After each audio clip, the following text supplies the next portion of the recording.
ఇదే పాలమూరు రంగారెడ్డిలో రిజర్వాయర్లు కట్టాలని చెప్పి ప్రాజెక్టుకు భూమి సేకరించాలని మేము పోయినప్పుడు నేను ఒక్కడినే ఏదుల రిజర్వాయర్ ప్రాంతంలో ఉండేటువంటి రైతుల్ని కలవడానికే 73 సార్లు పర్యటన చేసిన ప్రాజెక్టు పూర్తయ్యే వరకు 73 సార్లు.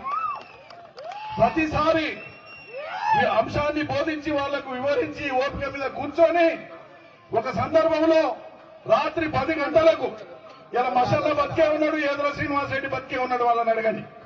రైతుల మీటింగ్ పెట్టి దీని యొక్క ప్రాధాన్యతను వివరించి గోసపోయినటువంటి పాలమూరు, వలసపోయినటువంటి పాలమూరు గుక్కెడు నీళ్ల కోసం తల్లాడినటువంటి మనం మరి ఎక్కడో చోట మునగకపోతే మనకి కరెంటు రాదు, ఎక్కడో చోట భూమి పోకపోతే మనకు బాట రాదు, ఎక్కడో చోట పోతే మనకు ప్రాజెక్టు రాదు, మీరు త్యాగం చేయాల్సిందే అని చెప్తే వాళ్ళు అంగీకరించడానికి సిద్ధమైన.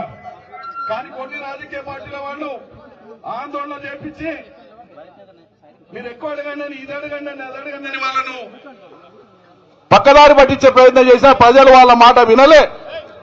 మేము ఓపిక చేసుకొని ప్రజలకు వివరించాలి, వాళ్ళకి తెలియని విషయం చెప్పాలి, వాళ్ళు చెప్పే విషయం మేము వినాలని ఓపికగా చాలా సార్లు పోయి ఒక సందర్భంలో రాత్రి 10 గంటలకు నేను మీ కాళ్ళు మొక్కుతా అనేటువంటి దాకా పోయి రైతాంగానికి విజ్ఞప్తి చేసిన.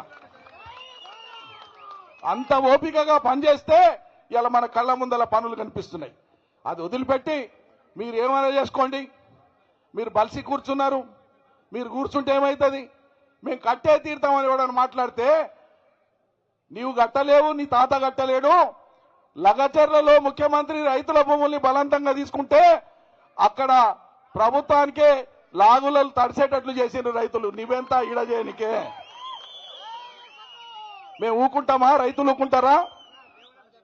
న్యాయసమ్మతమైతే ధైర్యం చేసి ప్రజలను 100% ఒప్పించండి. ఏడ ప్రాజెక్టు కట్టినా, ఎక్కడ కంపెనీ పెట్టినా, ఎక్కడ ఫ్యాక్టరీ పెట్టినా ప్రజాభిప్రాయ సేకరణ ఉంటుంది.